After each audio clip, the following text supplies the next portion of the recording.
Hi, Courtney. Welcome to the podcast. Thank you so much for joining me today. Thanks for having me. I'm excited to chat. It's my pleasure. I feel like I'm just chatting with a carnivore celebrity. I've been just deep diving everything of yours, and I want to thank you because you have fully reinvigorated I'm calling it carnivore curiosity, because you came up on my TikTok, and here we are. Awesome. Okay, yeah, TikTok, it's brought me a lot of like good things. Like it's a pretty nasty in the comments, but I've gotten a lot of good experiences from it. So I'm happy to hear that's from where we connected. So yay. Yes, well, and I'm always very impressed with how you respond to people who are, anti whatever or less than kind. I have not yet mastered the art of how to do that. I am just totally shut down and panic. So I think you do a great job of navigating those people. And I want to get into that. But first, I want to start with just generally asking how you keep yourself well. Oh, okay. I feel like that could be a lot. I mean, diet would be like 90% of it, I feel like, for me at least. And lately I'm getting better about getting my workouts in. I've never loved doing that. And I was active all my life. I played soccer all my life. So it's been hard for me to get in that, but I'm going 1 week strong right now. Yeah, good for Which I feel like you. is good for me. I've got some motivation behind me that like KetoCon is in a couple months, and I'm like, oh my gosh, like I'm gonna see all these internet friends, and I'm gonna have no filter on, and like so I want to look as best as I can for that, and just little biohacking things here and there that I've been trying to implement more. For my overall wellness, like morning sunlight, and I do some fasting here and there, some grounding. I just got a red light panel. I saw So that. I'm stoked for that. So, I do a little bit of things here and there that I feel like, are little puzzle pieces for overall wellness.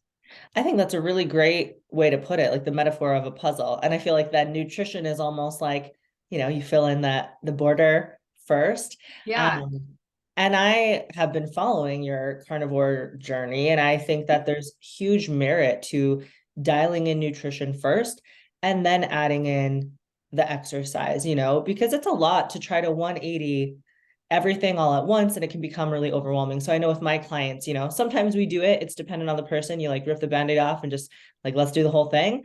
And sometimes it's like comprehensive, one step at a time.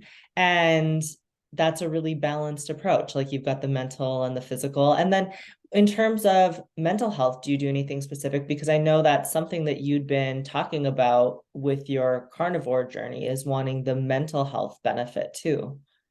Yeah, so I definitely agree with what you're saying. It can be very overwhelming to do all these things at once. Like it took me, 9 months essentially to get back into working out, and 8 months to getting more outside in the morning sunlight. So doing 800 things at once can be very overwhelming and not sustainable. So I mean, definitely just dialing in the diet, and the rest can fall into place as you're ready for them. And yeah, you might be ready for all that right away, but for me it feels like a lot. And the mental health, that is like, it's such a huge part of things. So I'm stoked. I used to be on Zoloft, and eating this way has helped me come off of that. But I also do like a lot of like deep work. I have a coach, and I started with her before Carnivore, and how we work together, or why we started to work together, is because I've known her for a few years on the online space. I've always shared my food journey and my recipes. So it was low carb keto for a while, and then I had 4 months of bullshit intuitive eating where I got fat. So in that time, I put out in my stories like, I need help. I'm a binge eater. I'm addicted to carb, sugar, blah blah blah blah. So she asked me if I would be open to some suggestions. I don't know if you're into human design, but me and her are both projectors. So you need to like wait for the invitation. So she asked for the invitation to give me more information. And so I started working with her in hopes of getting to the root of my food issues, which I think was important. And in a way opened me up to be receptive of carnivore. So we did a lot of inner child work, shadow work, the inner child meditations and healing. So it's a lot like of like woo stuff, if you will, but it's like it works. It works for me. So getting to the root of issues and really focusing on mental health has been awesome. Doing all that self-care. Um, but also like the diet comes so much into play. Like if you're eating tons of carbs and sugar and that's causing inflammation, that's going to affect your brain as well. So I feel like they all go hand in hand. And I'm just stoked at where I'm at today compared to what I was a year ago. Congratulations. I mean, and that's the thing. You started talking about your carnivore journey within 30 days of doing it. You knew that this was a substantial enough of a change that it was fundamentally changing your life, that you needed to talk about it. And I think all of those things, it's like this, and that's why on the podcast, my whole goal, I'm like, let's bridge the gap between the mental and the physical. Because I think when we talk about nutrition, it's, physicality is over here, but especially with, keto and carnivore, it's so impactful for mental health. And like you said, it's just all so integrated. And congratulations on coming off of Zoloft, because how amazing is that to know that your body can just support you through nutrition?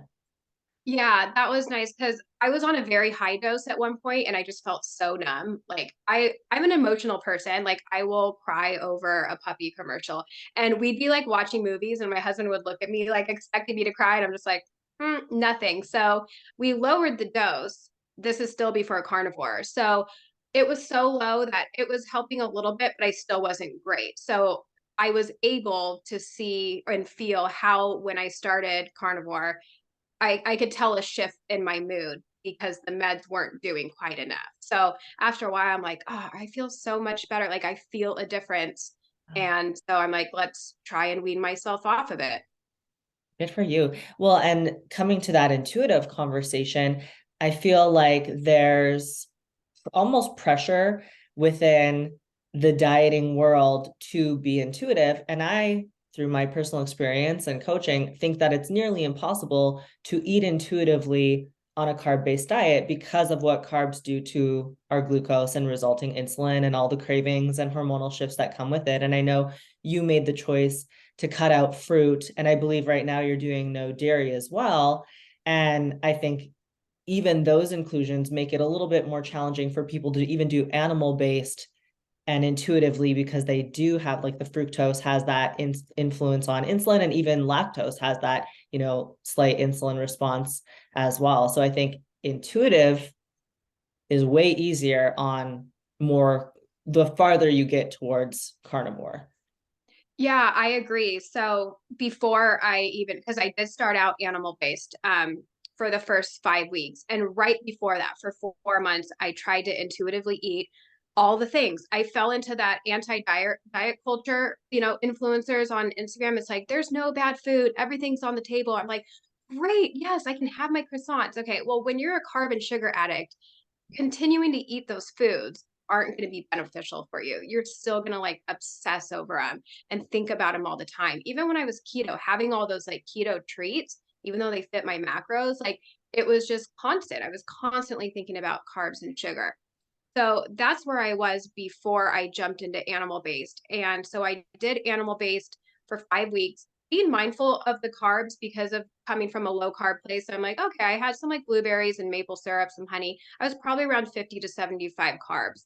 But after a while, I would I would be satisfied from my meal of a ribeye. I would be full, but it's like my mouth wanted more blueberries. Like, so I was noticing that, like, oh, I still want this sugar. And I had no intention of ever being strict carnivore. So I'm like, this is great. I can have like this sugar and sweet foods. So I quickly realized that wasn't working for me. And I just need to abstain. Like some of us can't moderate. There's a reason why I don't drink alcohol anymore, too. Like there's no one glass, like I'm going to have the whole bottle. So if that's okay, if that's, socially acceptable to not be a drinker, why is it not okay to, get rid of carbs and sugar from our diet? So yes, it's easy, like you said, on strict carnivore to intuitively eat. No one's going to go binge a ribeye. Like they're delicious, but you stop when you're full. And with the dairy too, I am having it here and there now. I did do a big stint without it, but I feel better without it. And my hunger cues are better without it. I could easily fall down the path of binging on a pint of cream because it tastes sweet to me now. Oh, yeah. So, yeah. So I think strict carnivore, especially for those that have carb and sugar issues, is like the way to go for sure. Yeah. Well, and as you're noticing, like you said, all of a sudden heavy cream tastes sweet, your palate changes so quickly and you start tasting like depth of flavor in foods. And that happens even in keto. I know all of a sudden it's like raspberries taste like candy, bell peppers taste so much sweeter than you've ever noticed. And then it's one step further with carnivore. But it is interesting that kind of social acceptance and judgment of it. And we don't tell someone who's an alcoholic to just practice moderation. We totally support abstinence because we understand that. And I think that we need to have these conversations around food because I think food is the most challenging addiction because you still need it to survive and you're constantly surrounded by it. So, alcohol, you can at least, if you need to remove yourself from those situations, that's still a tough one. But, gambling, whatever it is, drugs, you can remove yourself from being in those environments. You're never going to get that with food. It's always going to be there. So I always argue that it's one of the most challenging addictions. And we know through brain scans and neurochemicals that it's just as addicting, if not more, than a lot of hard substances are, but we just view it so differently, that sugar. So when we're told, well, we should be able to practice moderation, it just is totally nonsensical. And I feel like you get a lot of pushback in the social media world about like the lack of balance, but is it a treat if it's causing you to want more or making you feel unwell? Like if the croissant makes you feel bloated and foggy and swollen, like is that something you should be practicing moderation with? So how did you get to keto originally, and what was your experience transitioning from keto to intuitive eating to carnivore? Because I know you use the words you've had like a wonky relationship with food, which I like that because it's very just like all encompassing the struggle. So walk me through that progression. Yeah, so my husband turned us on to keto probably like 7 years ago. And it's so funny. I guess you could say I've been yo-yo dieting since the age of 13 and I'm almost going to be 39. So it took me this long to like finally have a healthy relationship with food. So I never was coming from a place of health all those years. It was always about weight loss. I don't know if I think I just thought like, oh, if you're at a healthy weight, then you're healthy. If you're thin, you're healthy. I never really thought about like what was going on in the inside. So even with keto, the plan was to lose weight and it worked, but it didn't totally work for me. Like I said, I was on and off of it. So, cheat meals on the weekends sometimes would turn into cheat weeks. So I could never like fully stick with it long term. Maybe if I was not having the keto treats and those fake sugars and just sticking to, you know, whole foods, maybe it would have worked better. But I still think like if I was having fruit, that wouldn't have worked for me either. So I gained and lost, gained and lost. And I had just, I guess it's been 2 years now, um, lost almost all the baby weight from my second baby, doing low carb keto. I was exercising, I was tracking my macros, like I was in it. I lost, I think, like 50 pounds. And I was at the weight, which I'm almost at right now. Like I'm 2 pounds away from that weight. And I decided to stop what was working for me and try that intuitive eating stuff. And it's so frustrating because I gained 40 pounds in 4 months and I'm just now almost getting all that off. So I'm mad at my past self for doing that, but I also feel like that was just part of my journey. Like I needed to do all that to get to where I was today because who knows, I might have just still stayed in the low carb keto world if I didn't, intuitively eat because I never even heard of carnivore till a year ago. I don't know why I was so out of the loop. Like even following all these low carb keto accounts, I never saw carnivore. It took a year ago seeing Saladino's TikToks for me to realize. Yeah. And you have these like carnivores that are like 13 years, 20 years. I'm like, why didn't anybody tell me this? I know. Well, I mean, not to be a total conspiracy theorist, but probably some of it is because on social media, it is shadow banned. Was it you that I just saw share in your Instagram story? Someone said like their account had unfollowed you, but they didn't actually unfollow you. And Yes. like Dr. Saladino's, his Instagram was what happened. He had to restart it because his account was bad. Like, I mean, it happens. It's still so, I feel like people still haven't adjusted to to keto, like that's still not even mainstream yet, let alone carnivore. Like I think it's going to be Yeah. a long time till it's widely accepted. So I wouldn't say I'm that surprised that it didn't even come across onto your radar. So what do you say to people if they say that you're like perpetuating diet culture? Because you even said you fell into that kind of pressure of like the anti diet culture. I always try to say like I've been keto for the better part of 10 years and I've been keto specific coaching for a large period of that, but I always do my best to not be perpetuating diet culture because I think that this is a lifestyle and it's sustainable and it's, meant to be intuitive when done properly. But I know not everyone would agree that keto in itself or carnivore in itself is not perpetuating diet culture. Yeah, I mean, I don't really like understand their message with that. Like they say that there's no like good or bad foods, that everything is okay. And that's like, well, how? I mean, can't we all agree that sugar is not good for us? Even if you want to consume it, I'm not going to judge you, but shouldn't that be like a common ground? And it's not. I mean, do they also do heroin on the weekends, like just Saturday, because everything in balance and moderation? Like, how is it any different? Going back to what you were saying about coming off a substance, I've seen a lot of comments on people's posts like, I am clean and sober from heroin and alcohol, and getting rid of sugar has been like the hardest thing. So I don't get why it needs to be all of these ingredients that don't serve us well to be considered balanced.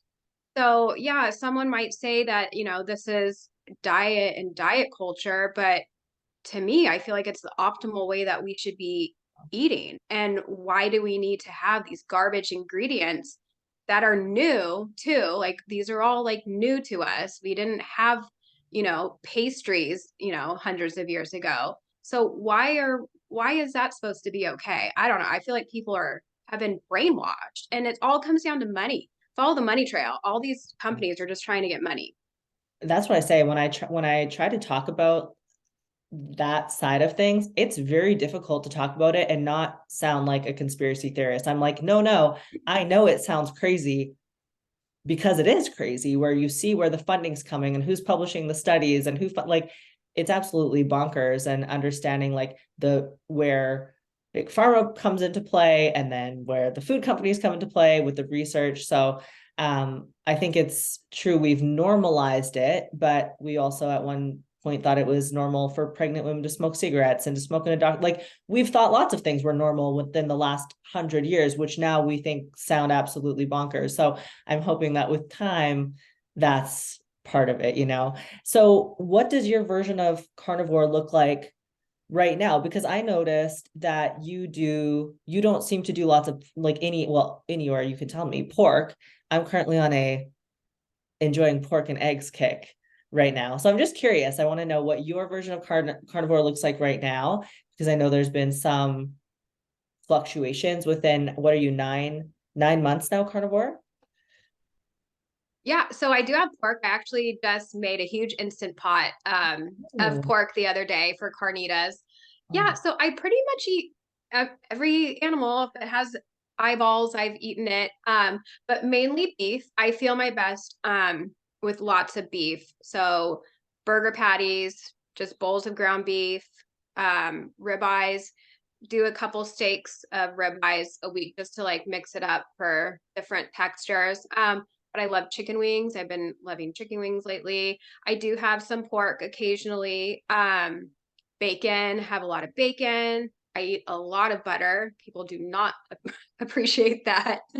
Um, Apparently, if you put it on bread, then it's fine. If you put it in cookies, you're good. If Yeah. you eat it by itself, that's a no-no. Right. Adding the fat and sugar together, totally justifiable when it has the worst metabolic response, but doing it in the way your body responds well to, absolutely not. I Yeah, think I mean, it's the biting of the sticks of butter that really kills people, which I appreciate. it's very triggering. And that's like new to me. I probably wouldn't have enjoyed that day one, Yeah. but your taste buds adjust, your body wants different things. Like there's days where it's like, I want that butter and I'll eat probably like a stick of butter straight from the fridge. The texture is amazing. Like it's just delicious. So yeah, I think that pretty much sums up what I'm eating. I did do like a 30-day no dairy, felt awesome. Added it back in for 5 days, did not feel awesome. But I'm just trying to have it occasionally now. Like I did have some yesterday because I was playing with a new recipe. So I had some cheese, probably too much. But if I could just like once a week have my creamy coffee that I like and like kind of leave it at that, a bite of a cheese here and there. Cause I find when I have cream at home and have a creamy coffee that I want more. So it's like we were talking about earlier, the dairy can be a little addictive too. So I'm trying to find my balance with that, with mainly being off of it. So when you say you felt awful when you brought it back in, is that digestively, energetically, overconsumption? Like what do you feel when you do overconsume dairy? Yeah, like mentally, I didn't feel good because I felt like I kept wanting more of it, especially the cream. So I was kind of feeling like I was going back into my old binge habits. And I just felt like, I just kind of felt like heavy. I don't know if bloated, but just, it just felt like a lot. It does mess with my skin. So it will cause some breakouts for me. And the scale goes up when I have dairy, even if it's just a little bit. I don't know what it is, but it will 100% go up. Really sensitive to it. Interesting. Yeah, I forget who I was listening to. Maybe Kelly Hogan, and is that, I can't remember, one of the like OG carnivore ladies, and she was saying like she gives herself like a few dairy days a month, like just to, not cut it out completely, but have that little bit of balance. And I like that you've done it in this kind of progressive way, because I think it's very much a continuum, like, there's kind of like the lion diet version, carnivore, animal based, like there's a continuum of this.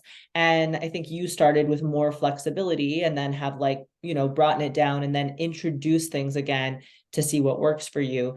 And you weren't dealing with anything specifically autoimmune, which I know is why a lot of people come to carnivore. But then when your skin flares up and stuff, like I'm convinced that dairy is the thing that has to go for me, likely to bring my skin to where it needs to be. So I'm just like slowly tapering it down to cut it out, and then I'll bring it back in so I can see like how my obvious baseline adjusts when I do experiment it with it. So what about supplementation? What are you doing right now, if anything? I do once in a while have a magnesium. Sometimes I'm like, I'll notice like in the middle of the night, if you go to like stretch once in a while, you'll get like a Charlie horse or whatever. So Yeah. that's kind of common. I hear people using like magnesium sprays, and then you hear people that don't have any issues. So that's like a once in a while thing. I'm not really good about taking it consistently, but it is supposed to help with anxiety too. I want to say like the magnesium glycinate one. There's so many like different versions of magnesium. So I do that. I do a ton of salt, probably like 2 tablespoons a day. I love salt. I don't force it. I just eat like what tastes good. I'll put some in my water. So that's like a super important electrolyte that people need to have, especially if they're like in the beginning, they might be feeling a little lightheaded or dizzy or weak. Like definitely have that. And then once in a blue moon, I have organ supplements, and I'll take 1 or 2 of those. The recommendation is like 6 every day. I don't feel like that's necessary. I don't know. I think people are overdoing it on the organs these days. If you think about the fact that like we would probably eat like the size of we would eat like 1 cow a year. And if you think of, I've talked about this before and I still haven't looked it up. I should probably get a visual on what the size of those organs actually look like.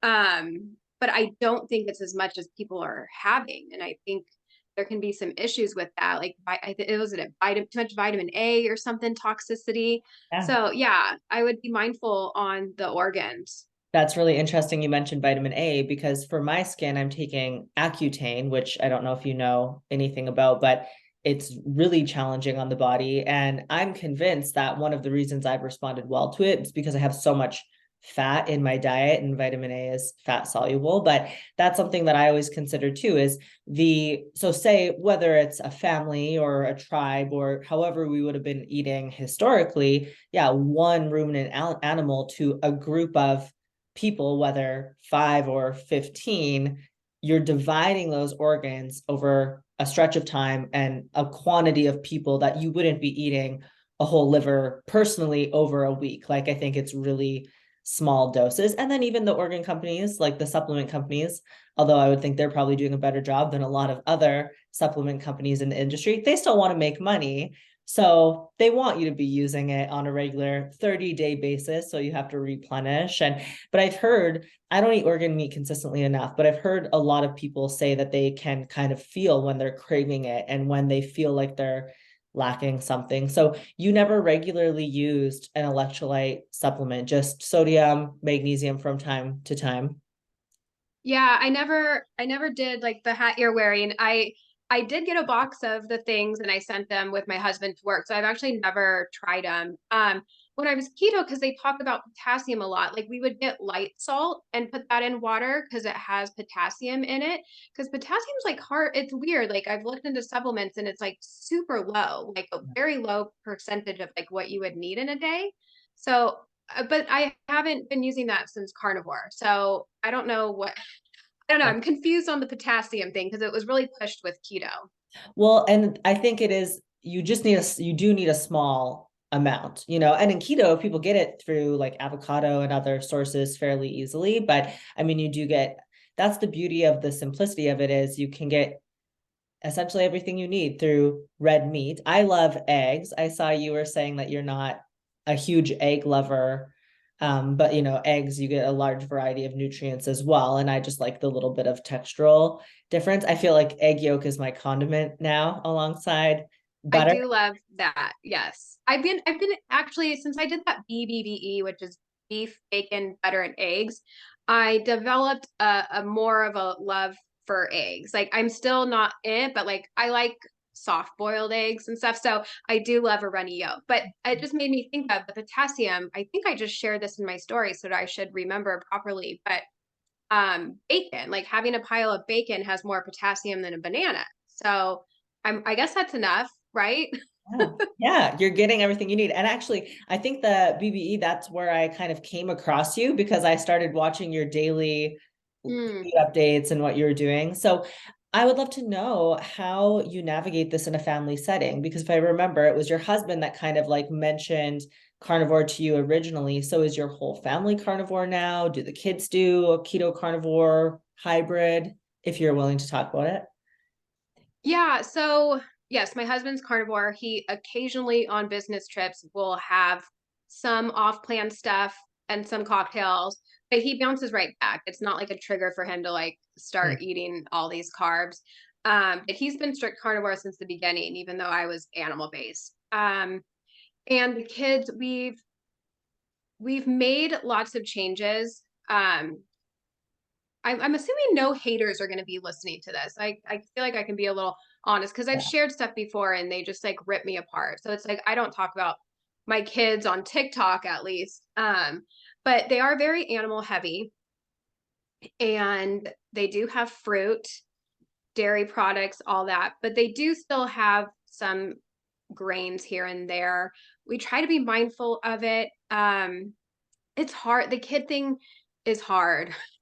I don't know because it's like and I think about like ideally like if I think this is the best way to be eating, then why aren't my kids doing it? But it's a battle, and I guess that's a me issue that I don't want to deal with a tantrum. So I'll give them these like rice sticks that we have or whatever. But it is minimal. We really minimize sugar. There's no ice cream at home. I'll make them like a smoothie, which I guess someone could argue that's probably not any better because it's all sugar. So it's hard to figure that out, but definitely the seed oils are mindful of not having things with seed oils, minimal sugar. And I don't know, that's tough that I'm still figuring out right now. I mean, good for you. It's a journey. And I think everyone's doing the best they can. And that's why I work with almost all moms just through happenstance. And, we talk about that all the time. Like, what's the best way? And I always project, it's easy for me to say not having kids, but if and when I do have kids, like what my ideal way of feeding them for the beginning would be, but also recognizing the challenge of that, even just socially. Like you have to send them out into the wild and you don't want them to have these food complexes because it's not the norm. And so everybody else would, like there's just a lot to navigate. So good for you. I don't think there's a right way. I think it's everyone's doing the best they can and how their health is, right? Like how health responds, behavior responds. So, yeah, I think it's very interesting. And then I follow people who are raising their kids vegan, and like it's just interesting to see the spectrum. And I don't need to share my personal opinions. I like totally cringe and like, ugh. I saw oh gosh, I've just been listening to so many carnivore podcasts. I can't even remember who it was, but it was a physician. And she was like, that should be illegal. Like she was just so cut and dry. Like that should absolutely be Child illegal. abuse.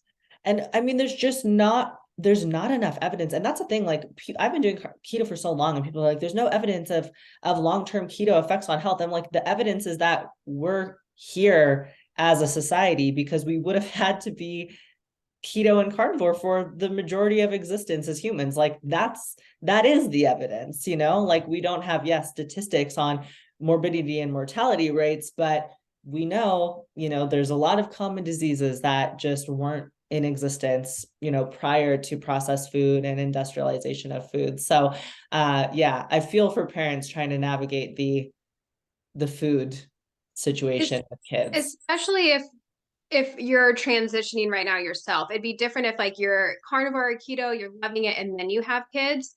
Yeah. But now trying to switch your kids from a diet they're already used to, that's where like the pushback, and that's where it's going to be difficult, Yeah. because they know of these things. Mm. And yeah, like going out, like my kid has a birthday coming up and my husband's like, we're getting cupcakes and pizza. And it's like, okay, one day's not gonna kill him, but it's like, it's just so weird. That's like, okay, here, let's celebrate you with carbs and sugar and diabetes. Like, it's just, I don't know. It just, I don't like it. But then it's like, that's also what they want. And it's also what's expected, which is kind of weird to be making decisions based on other people. But I don't know. I'm also going to have a meat and cheese platter for those of us that don't want that garbage. Yeah, good for you. Balance.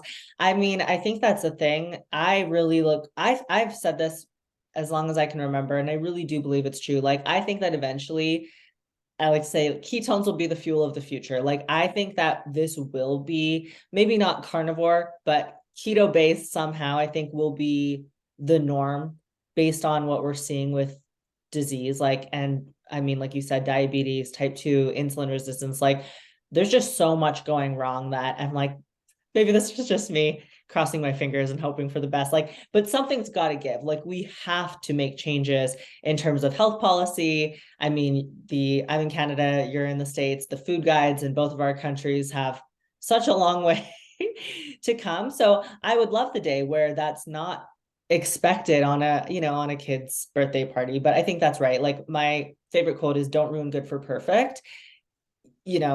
One day or a couple days, or like when your partner's traveling or whatever it is, like it's not going to make or break anything. And that's okay. Cause I think you can. It's easy to like, be so dogmatic about it. Yeah, I definitely like, yeah, and I don't ever want to be like religious about things either. Like I've gotten comments like because I made like a hollandaise and had a squeeze of lemon and they just like lost their shit. It's like, you know what? Like I'm not here to be preaching this strict way of carnivore. Like I don't use seasonings at home anymore, but I'll have a chopstick that has seasoning, or if I go out, I'm sure it does. Like I'm about doing what makes me feel my best. And occasionally, if that's, a squeeze of lemon or something, then that's okay. Like I'm not gonna be like die hard about this. It's insane to me. Yeah, I think that's very healthy. Like so I did a carnivore experiment basically exactly 3 years ago in March, and I did 30 days. And at that time, I was like, okay, I've kind of seen the light. I used the Pandora's box. It was like, okay, I kind of opened Pandora's box where I'm like, oh shit, like now I know that I can feel, carbs to keto have taken me here, and then keto to carnivore can take me here. So it's like, I know that next step exists, but I just wasn't ready to take it for whatever reason at that time. And I think part of it was actually accepting, like, although I feel like I have a very healthy relationship with food and coming from a bodybuilding background, I feel like I just got out scot-free in comparison to what it does to a lot of people, but I felt it like triggering some things from that experience. And I'm like, you know what, I'm just going to table it for now, but know it's there. But part of it was letting go of like the social expectations of nutrition, even the keto expectations, and my reliance on having a dessert, having something sweet, even though it was keto. And I heard a great quote the other day, and it was like, you can't expect to eat the things that made you sick in just a different version of them and get healthy, And like, I think there's, again, room on the spectrum for that, but it was a good, like, oh yeah, okay, I'm maybe trying to have my cake and eat it too frequently when I know it's not necessarily making me feel my absolute best. Yeah, I get that. And yeah, I mean, but good for you for having an open mind when you first heard it. Even if maybe you weren't quite ready, and that's fine. I feel like we all come to things at the perfect timing, but some of these people are just so resistant, and it's like, gosh, if only you would just give it a chance, or just start questioning, dig a little deeper. Don't rely on the first, Google search link that comes up. Like a lot of these studies are funded. Like, Yeah. hello, Ansel Keys. Like, it's all about the money, and people have been so brainwashed about nutrition, and it's to make money for these companies to make money. Like, oh, Oh yeah. this stuff gets me riled up. What same when people send me, and that's why I used to feel like it was like, okay, I need to be the one on my soapbox re-educating or uneducating or convincing you otherwise, right? And it was just so exhausting. I'm like, you know what? I'm here for the people who are ready to hear about keto and now to hear about carnivore. And the people that aren't ready, I mean, I think those are the people that are commenting on your TikTok. And like, I'm very blessed to have a super positive community, but I think it's also because it's all I've been talking about for a very long time. When I started, I for sure got pushback. Like when I started talking about keto, people would say, like, I've seen comments on yours, like, you're going to kill yourself. And I'm like, well, so far I'm doing okay, but well, we'll find out, I guess. But that's the thing. The first Google searches are probably not going to be positive because it's what, and I think it's, sometimes not what people want to hear. People want to hear that they can have their cake and eat it too. And it's just that easy. You can have, if it fits your macros and intuitive eating, but I think in reality that doesn't work for the majority of people. And even the processed keto foods, right? Like those are coming up more and more, like the keto sweets and all of those things that you can get at Costco or wherever. And I think that they can work for people, to kind of bridge the gap and make those steps, but it can cause digestive issues. It can cause you to want to overconsume. So I think regardless, whole foods is always a more beneficial base. So I would love to know, because I know that your background is in food and you're a self-proclaimed foodie and you're a chef. And I also, when I found that out, it made me feel a lot better about myself, because I would look at the meals that you're cooking on Carnivore. I'm like, oh my God, how does she do that with all the meat? It looks amazing. I'm like, here's my bowl of ground beef and butter and an egg. And this is as fancy as it gets. I know you do a lot of just burger patties and stuff too. But so how did that identity, was it challenged? I feel like that's a hard shift to go from like you're a chef to carnivore and navigating being a foodie and like wanting to eat out and enjoy restaurants. Has that been a challenge for you with carnivore? It hasn't. I just love the way I'm eating so much right now. I love the simplicity of it. When I used to cook for a living or even just at home, it's, a million ingredients. And it's nice to just be like, all right, what animal do you want tonight? So it's very simple.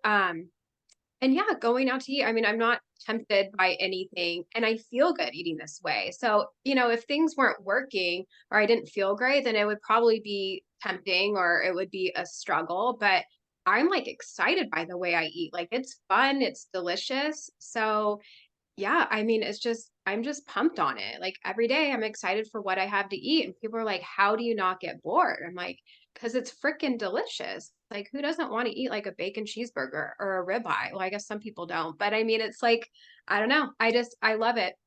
Good for you. Well, and I think you're doing a great job making it fun and being creative. You share carnivore recipes and like hollandaise and things like that, where you can still mix it up. And maybe it's not the thing you're eating every day, but on a weekend if you want to eat something. And I think that's one of the things I kind of did a lot of meditating on before I decided to commit back to it. And I went in with a very, I think, open mind to like, I'm just going to see if I can feel better. And as long as I keep feeling better and performing better and functioning optimally, I'll keep doing this. And, that's exactly how I came to keto. So for me, it was like, yeah, if there's some dill on the salmon I get at a restaurant, but everything else is carnivore, I'm not going to have a conniption about it. And I had to commit to that early because I know it's easy for me to be overly specific and dogmatic. So like, okay, 24/7, 365, will it be perfect? No, but controlling what I can when I can and leaving room for that little bit of flexibility, when eating out and things like that. So how did you navigate like family and friends? Did you kind of mentally prepare them and say, hey, this is a thing we're doing as a family? Do you get some pushback, or did you just ease into it and let everyone kind of come along for the ride? Yeah, you know what? My immediate family, like my two sets of parents, my in-laws, like they've all my dad and my stepmom are still keto, but they've all like dabbled in it when we started it years ago. Um, and so they're almost there. They just have some plants, so they're totally accepting. And I've had some family members, after seeing what I've gone through, are now carnivore. So yeah, I didn't care. For me, it was just like, oh, this is what we're doing. May sound crazy, but I feel good. And I find I've never had anything, at least to my face, no pushback or any like comments. Everyone's just fascinated by it because they're like, wait, what? You don't eat vegetables? Like, what? So they'll like ask questions, but yeah, nothing negative in person. All the negativity comes from online. And that the negativity online is always funny to me because I'm like, oh, well, this isn't for you. Like, if you're not interested in carnivore, what are you doing here? Like, just keep scrolling. So I think you handle it very well. And I would love to know, how has the transition been from your career, like a more traditional career, to motherhood, which is its own full-time job. And then now you've kind of transitioned into the social media side. I'm not sure what you call, if you give yourself a title, whether it's coach or guide or influencer, or, how has that journey been for you adapting to this? Because I don't know if that was something that you had planned or it just kind of organically grew and now here you are. Yeah, so I've been showing up online for I mean even when I was at the end of like my yachting career, I had an Instagram. It was here and there. So I was sharing my food stuff then. Um and so yeah, when I started sharing this, so I mean I just continued with the journey low carb keto like a couple years ago. I was sharing, never got any bad comments. Like it was just whatever, but also like not a lot of people cared. The growth was very slow. And so it was just a natural transition to share carnivore because I'm already showing up and I'm like, hey, this is what I just learned. I'm like, I'm going to try it because I feel like shit right now. And so I'm going to take you along on the journey. And I I wasn't when I first started, I wasn't really following any influencers besides seeing Paul Saladino. So I didn't know what to expect. I didn't know that like, okay, brace yourself, you're going to get hate. Like I had no idea that was going to happen. So that was interesting to see. I definitely wasn't prepared for that. I feel like I've come a long way from the early days of crying every day reading these comments. Um, so yeah, it's and something about carnivore just it grew things quickly. I think because it's so controversial, so people like to share their opinions, and that pushes engagement and it pushes your stuff out more. So I think that's why a lot of people are seeing it. And I feel like it's kind of like trending right now. I don't know, thanks to TikTok. So yeah, it's been an interesting journey, and yeah, and doing all this while being a stay-at-home mom with my kids. So yeah, it's been a wild ride. Definitely wasn't expecting all this. Well, and I mean, personally, I'm so appreciative that that hate and pushback hasn't stopped you from doing what you're doing and that you found maybe a healthier way of managing that because you like sparked that curiosity for me. And I think people need to see real people going through this journey. And you were very vulnerable from the start of kind of saying, like, hey, I don't necessarily know everything yet. And maybe this won't be what I'm doing forever, but it's working. And then just kind of sharing every step of the journey and as you've transitioned into like taking it more carnivore and less animal based. And so I really appreciate that because it shows everyone that it's possible too. We just need to see experiences of people doing it. I think if you come across Paul Saladino's page now when he's been doing this for ages, and I mean, I know he's made many changes to his approach and things, or one of the carnivores that's been doing it for 10 or 20 years, that maybe is almost not, doesn't seem realistic for someone as a starting point. So you give, I think, a really great example of what that looks like and even navigating a family and motherhood. And so yeah, good for you. And I mean, I know you're creating such an amazing community. So I know you talked about some of the benefits that you've experienced, and I would love to just highlight the main benefits you've experienced. And I saw you did an Instagram poll yesterday too, sharing some of the other benefits that your community has experienced through carnivore. Yeah. Oh my gosh. I have that saved to a highlight too, if anyone is curious, because it was just like, wow, I have the goosebumps right now because it's like, why are people so dismissive of the way we eat when these are the benefits? I mean, some of the big ones that stand out to me was someone said they put their MS in remission. Exactly what was And going on too. I'm like, yeah, and isn't that what Christina Applegate and Selma Blair have? I believe so. If I'm remembering correctly. And it's like, oh my gosh, like somebody get this message to them. Like we're watching them deteriorate. And it's like, what if this could help? Someone else said they feel less autistic. So I don't know if symptoms are the right word, but whatever like comes along with that, sensory issues and this and that, she said, were lessened. So that's rad. People with arthritis, blood pressure, diabetes. I mean, I feel like it's almost like the miracle diet. Like, I don't want to say that some people might not have benefits from it. I would find that hard to believe, but it seems like if you've got an issue, this will fix it. So those have been awesome to read. Oh, migraines. I have two friends that like get migraines all the time, and I just want them to try this so bad, and they're not quite ready, I guess. And it's like, I feel like I have the golden ticket. Give it a shot. That's one of the things that I find most challenging and through keto even alone is that you have to wait till people are ready, and it's hardest with the people you love. My family is now basically all keto, but in the beginning stages when I was like trying to push it on them a little bit more because I just love them and I was so excited, and I'm like, I know that this will help XYZ and you'll feel better.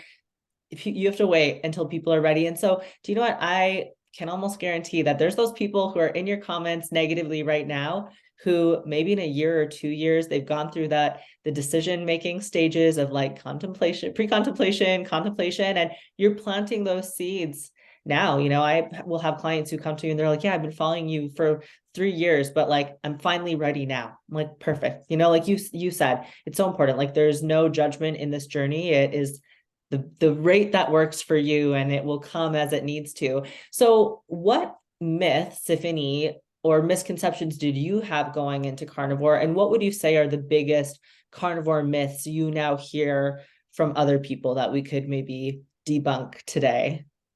Yeah, I mean, I thought it was wild to not be eating vegetables, and people even say, like, what about all your vitamins and minerals? It's like, I thought that too. You think of red meat, you're like, okay, you get some iron, some protein, and fat. It literally has everything you need. Mind you, things are in small doses. Vitamin C is very, very, very low. But when you're having a low to no carb diet, your requirements for vitamin C are low. I mean, we don't have scurvy, and I believe that kicks in around like month 3. So we're fine with that. Some other things are like heart disease, clogged arteries, I, all of those little things, which I've heard this analogy that, okay, don't like eating like cholesterol and stuff.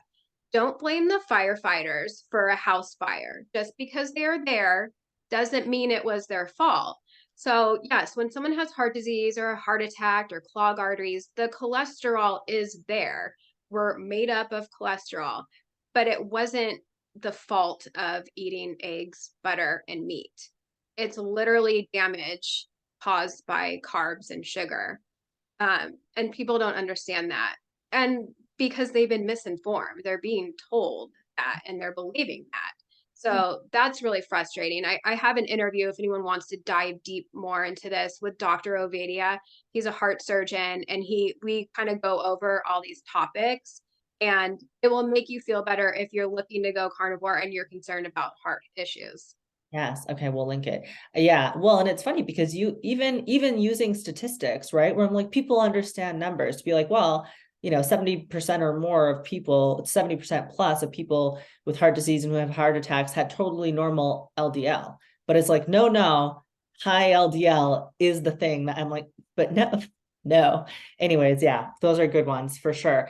And I mean, you're just a walking testament to it, right? Like, we need more anecdotal evidence for enough people to even get research. And it's so difficult to get accurate nutrition research, and people don't understand. It's because people aren't willing to do it long term. People aren't willing to be, structured with it and specific. And so it's so shoddy, the quote unquote research that we do have that exists. So, Sean Baker and people like that are just doing such a great job, collecting that data the best they can to be able to do something with it. So, well, thank you for sharing. And okay, carnivore aside, I was reading on your bio where I'm like, first of all, I haven't done human design, but I want to because I've been recommended to do it by many people. I'm like, I wonder if we would be the same. But then I saw you're a true crime fan. I'm like, no wonder, I love her. Just okay. Do you listen to podcasts, or what's your like true crime of choice?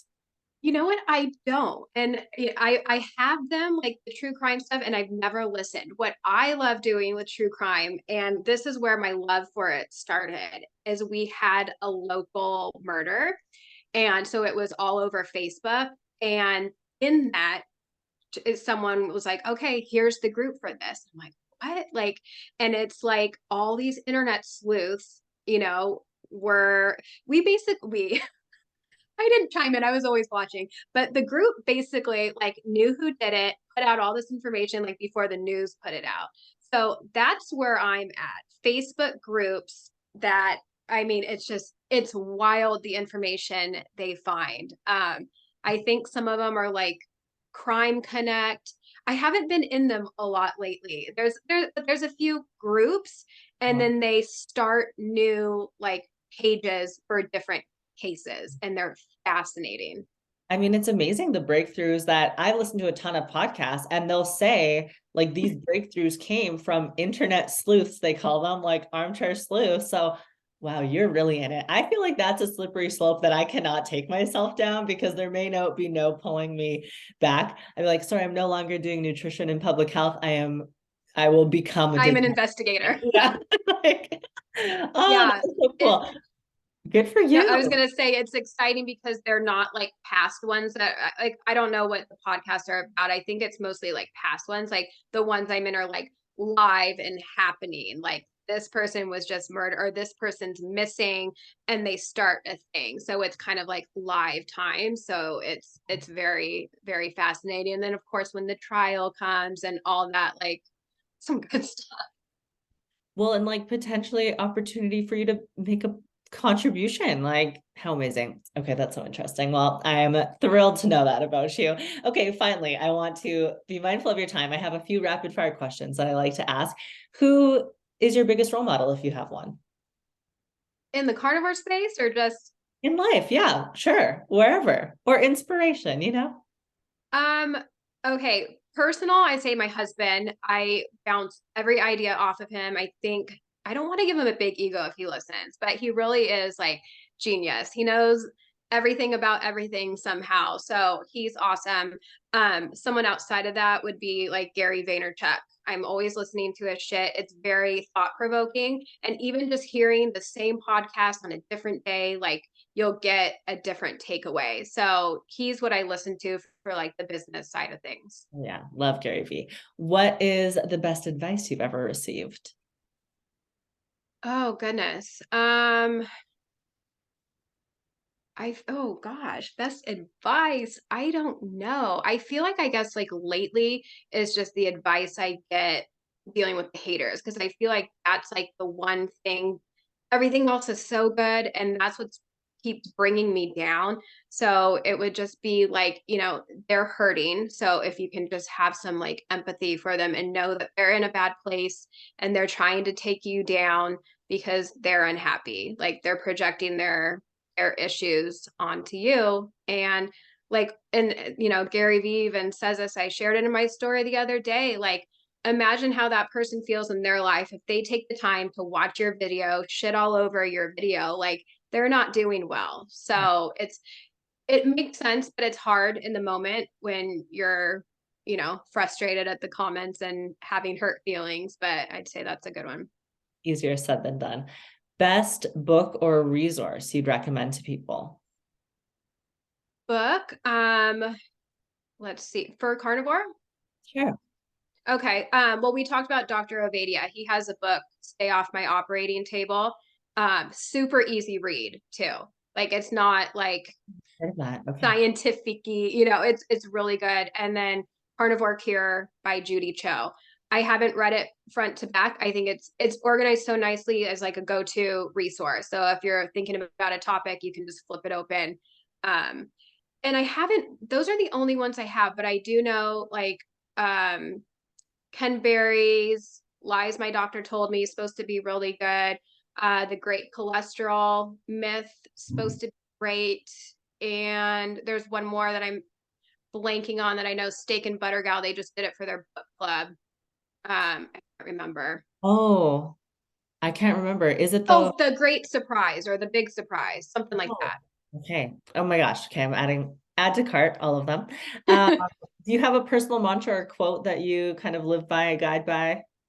Eat meat and question everything. Yeah, put it on a t-shirt. Do you have it on a I t-shirt? do. I have t-shirts I sell. I need one. Okay. I do. Also T-shirts and add mugs. add to cart. Oh, I think I need the mug. Oh, we didn't talk about coffee. Okay, well, we'll have an excuse for another episode. Finally, if people want to learn more about you, what you've got going on, where can they find you? I'm on all the social platforms. It's Courtney Luna. My full name was taken, so it's is part of it.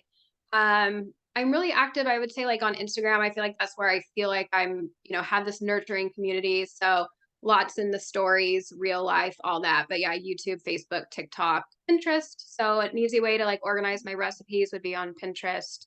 And I guess that's it.